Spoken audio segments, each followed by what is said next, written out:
kerajaan Tuhan. Hari kerajaan Tuhan itu bicara kiamat. Kerajaan Tuhan itu bicaranya akhir zaman. Siapa yang tidak akan mati? Orangnya mana? Tunjukkan orangnya. Di antara orang-orang yang hadir di sini ada yang tidak akan mati. Itu menunjukkan bahwa Yesus itu bukan Tuhan, Bang. Salah meramalkan. Dan tunjukkan orangnya mana. Yang ditunjukkan ayat itu jelas loh. Walaupun narasinya begini, walaupun aku gak baca kitabnya agak ingat sih. Di antara orang-orang yang hadir di sini ada yang tidak akan mati sampai datang kerajaan Allah. Nah, begitu. Itu pengerti itu yang TB yang lama sampai datang kerajaan Allah. TB baru mengatakan sampai Yesus datang. Ya. Bapak udah selidiki orang yang hadir di situ. Lah ya makanya aku tanya ke orang Kristen yang mengimani. Yang mengimani siapa? Yang punya iman itu siapa? Yang mengikuti ajaran Yesus itu siapa? Jadi aku bertanya, siapa salah satu orang yang tidak akan mati sampai datang kerajaan Tuhan? Ya, siapa? Tunjukkan orangnya. Kalau itu semuanya pada mati, Paulus pun mati. Tidak ditulis secara Lah untuk apa data itu ditulis di dalam kitab kalau tidak terbukti? Tunjukkan kalau itu kita benar, berarti terbukti ya, kalau memang itu benar-benar firman Tuhan. Iya. Apa itu cuma karangan-karangan aja sehingga menjadi lelucon. Kalau memang firman banyak-banyak minum air kencing Paulus. Iya sebentar biar ditunjukkan sama dia. Suruh tanya ke. Jangan terlalu ekstrim lah diskusinya. Santai aja lah. Enggak, ini kan akademis. Ini kan akademis. Pada turun, bingung, nggak ada hotel. Ada hotel dihujat dulu. Enggak, ini kan akademis sesuai Alkitabiah. Pertanyaan di dalam kitab itu nubuatnya di mana? Kan itu kan kalau bicara nubuat mana tunjukkan yang sudah digenapi, tunjukkan. 1000 pendeta pun belum bisa jawab itu.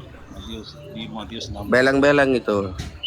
Matius 16 ya, sebentar saya baca ya. Iya, coba carikan narasi ke ujung dari kitab Kejadian sampai kehancuran itu, cari. Mana orang yang dia dibuat di situ yang tidak akan mati. Bicaranya itu mencerminkan agamanya loh itu. Lah iya makanya dicari. Ya, bicaranya mencerminkan agamanya ya. Tunjukkan aja dulu. Nggak bisa tegur. Yohanes gitu. kalau udah digituin, nggak usah sok-sok pula, sok-sok dibela. Cari aja sampai ujung pantat Paulus. Jangan ngadu domba juga kau. Iya kan harusnya tegur dong ngomong. Ini kan pertanyaan akademis. Cari sampai ujung pantat Paulus. Ini akademis pertanyaan sesuai Alkitabiah. Jadi apa yang dikatakan Alkitabiah ya kalau memang diimani sebagai firman Tuhan otomatis terbukti. Ya kan ada faktanya. Kalau memang itu nubuat sampai sekarang pun siapa orangnya yang tidak akan mati yang hadir di situ. Itu jelas perkataan Yesus itu. Tunjukkan Bang. Ya. Di situ kan judulnya perikopnya ya. Orang Farisi dan Saduki meminta tanda itu. Perikop tidak akan mewakili data-data per data. Ya itu perikop itu cuman kesimpulan di semua data yang ada beberapa data. Jangan bicara itu dalil satu data dulu.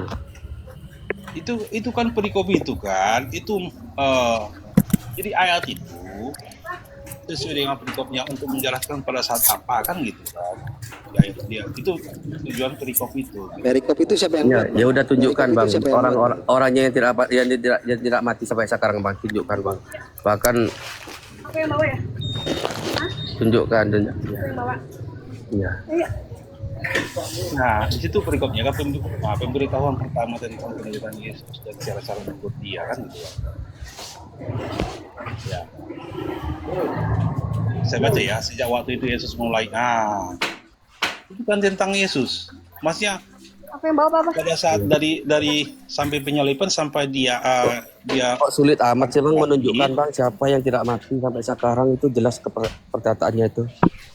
bukan. Di situ kan berbicara tentang penderitaan Yesus dan sasaran mengikut dia gitu kan. Pada saat dia sebelum Yesus disalibkan sampai dia bangkit kan gitu kan. Tadi kan sampai dia bersaksi bahwa Yesus itu bangkit pada hari ketiga, itu ayat itu enggak kan? Yesus pernah mati Bang, walaupun 3 hari pernah mati, berarti gugur untuk Yesus. Untuk yang lainnya coba mana yang belum pernah mati di situ. Tunjukkan ya kan? Bang.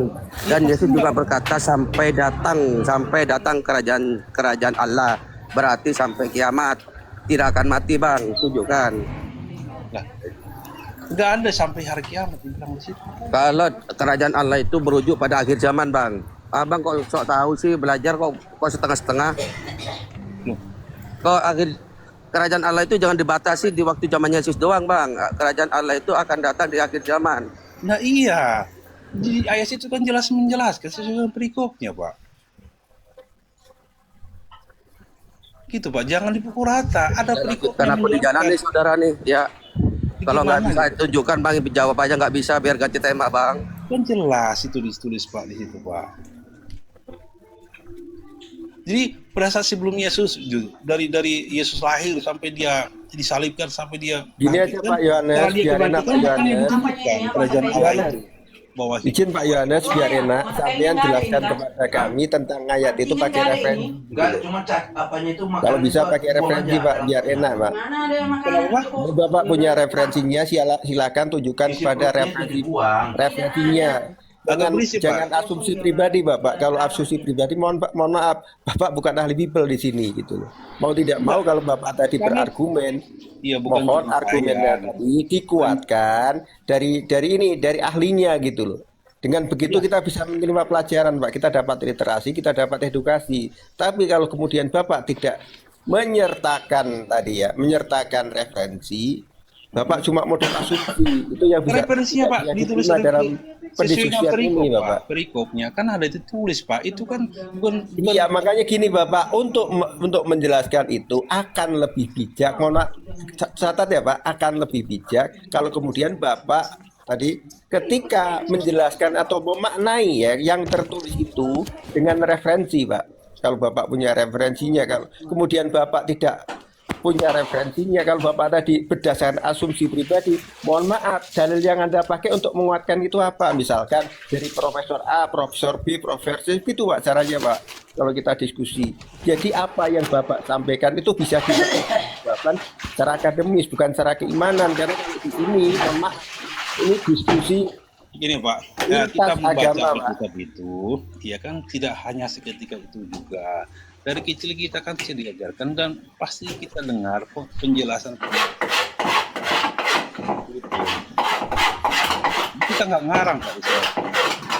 Bukan untuk kita sudah diajarkan pengajaran apa yang dijelaskan dalam ayat itu gitu kan. Sudah jelaskan Pak. Jadi kita kan saya sampaikan dengan sesuai dengan perikopnya, sesuai dengan apa yang kita dengar gitu.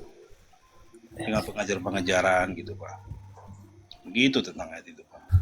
Iya, tunjukkan, Bang, orangnya yang Kenapa Pak? Izin, aku boleh nanya nggak sama Bang Johannes nih? Ya silakan Pak, silakan.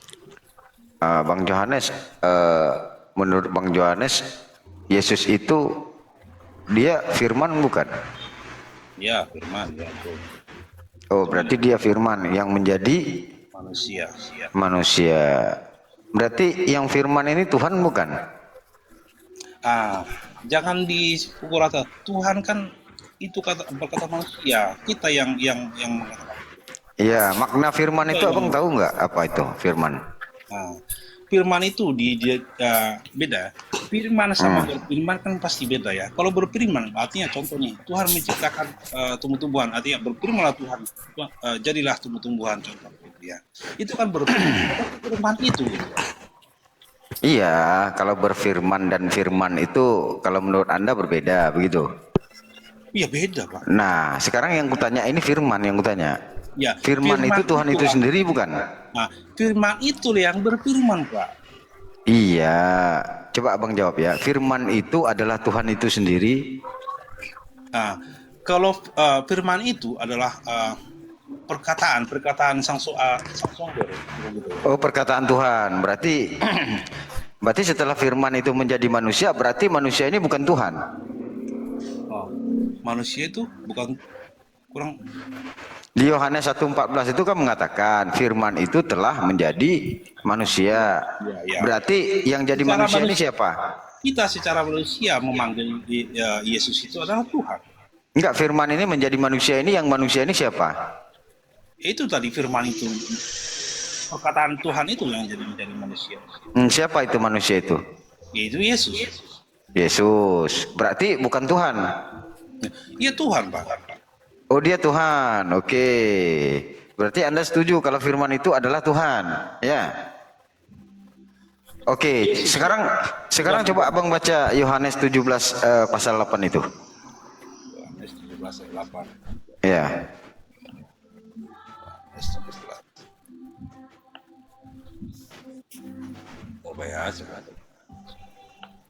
Yohanes 17.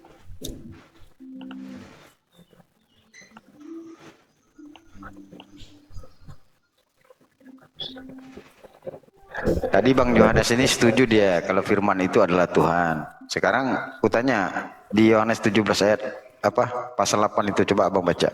Iya, iya. Itu tadi kan sudah dibedakan ya tadi ya, Pak ya. Berfirman sama firman ya. Ya, boleh. Silakan baca. Firman yang engkau sampaikan kepada aku telah kusampaikan kepada mereka dan mereka telah menerima mereka.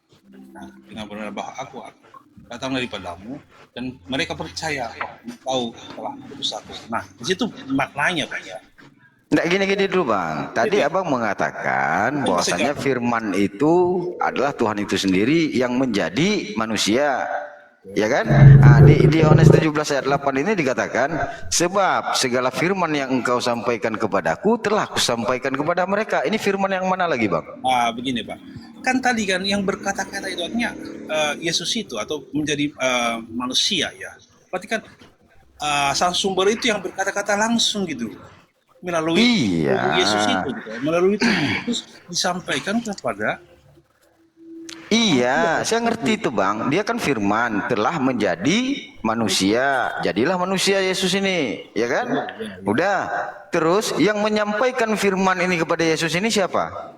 Nah, tadi kan sudah jelas Pak. Kan dari satu Karena banyaknya Tuhan jadi mabuk dia. Jadi Enggak gini maksudku Bang. Tadi Abang mengakui bahwasanya firman itu adalah perkataan Tuhan. Dan perkataan Tuhan itu adalah Tuhan menjadi manusia. Di Yohanes ini mengatakan, sebab segala firman yang engkau sampaikan kepadaku telah kusampaikan kepada mereka. Yang memberikan firman itu kepada Yesus itu siapa? nah, sudah jelas Pak di situ Pak. Yang dalam 1 Yohanes 1 ayat 1. Enggak, Abang jujur dulu nih, yang memberikan firman ini kepada Yesus ini siapa? Harus jujur dulu di sini. Iya kan Siapa sang ini? sumber Pak. Sang sumber Pak. Yang Sang sumber itu siapa? ya Elohim, kami panggil Elohim atau dalam bahasa di Tuhan bukan dia. Nah, Tuhan dia. Tuhan bukan dia dulu Bang. Bentar dulu, Abang harus jawab dulu. Tuhan enggak Elohim itu? Ya kami memanggilnya sangat jarang kami panggil Tuhan ya. Kami sering panggil tuh ya Yahweh ya kalau bahasa. Oke, coba Abang baca Filipi 1 ayat 3 dulu. Filipi 1 ayat 3. Jangan loncat-loncat dulu Pak, harus jelas. Enggak loncat. Abang kan enggak mengakui nih. Abang enggak menjawab pertanyaanku. Seharusnya Abang menjawab.